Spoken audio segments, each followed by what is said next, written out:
សាលារៀនសុវណ្ណភូមិគឺជាផ្ទះរបស់អ្នកពូកែ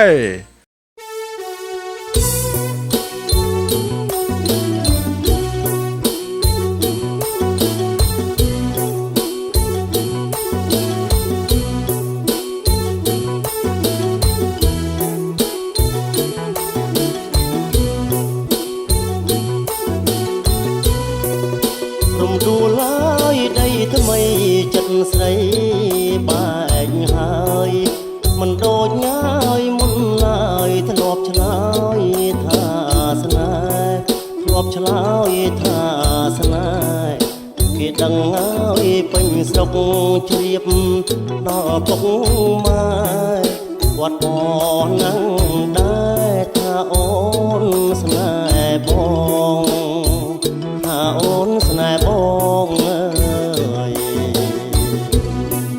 បងជាទីគេស្នេហ៍អូនអត់ធ្វើអ្វីរំដួលហើយដីថ្មីផ្ទាំងក្ដីណាកូនឡងផ្ទាំងក្ដីណាកូនឡងកុំភ្លេចញ៉ាយដីចាំងខ្មាំងគេនួនល្អអូនព្រួយតែបងមិនស្មោកក៏នឹងស្រីអើយនឹងស្រីបងអើយកុំខ្វល់ចាំដល់ពេលនឹងពុំតែបងដឹងចិត្តអូនទេថ្លៃចិត្តអូនទេថ្លៃឃ្លាតកាយអើយណាយចិត្តបងអត់សង្ស័យខ្លាចតែម្ដាយស្រីមិនពេញចិត្តនឹងបងមិនពេញចិត្តបងអើយអូនពិតណាស់មានសិទ្ធិរកគូអស្រកយកមកយកសស្រេចតែលនួនល្អស្រេចតែលនួនល្អរំដួលហើយដីថ្មីគ្មានអ្វីសើមកអូនត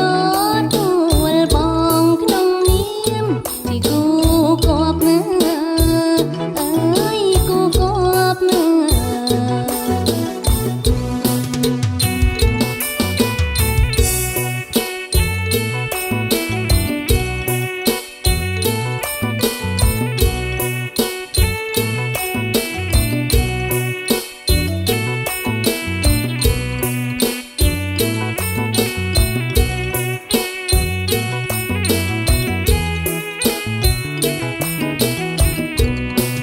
បងអើយកុំខ្វល់ចាំដល់ពេលនឹង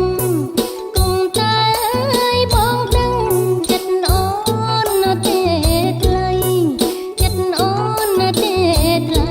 ឃ្លាតកាយអើយណាយចិត្តបងអត់សង្ស័យ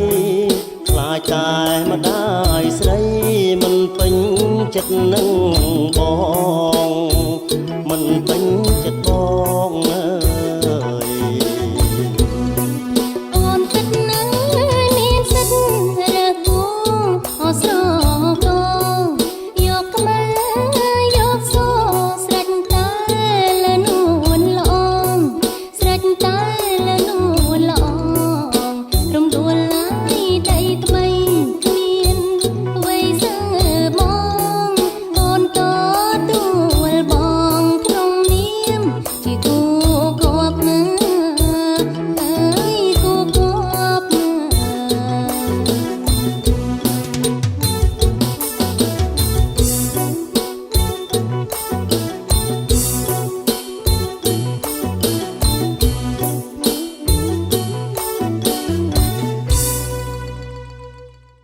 សាលារៀនសុវណ្ណភូមិជាសាលាចំណេះទូទៅខ្មែរធំជាងគេនិងល្អជាងគេនៅកម្ពុជា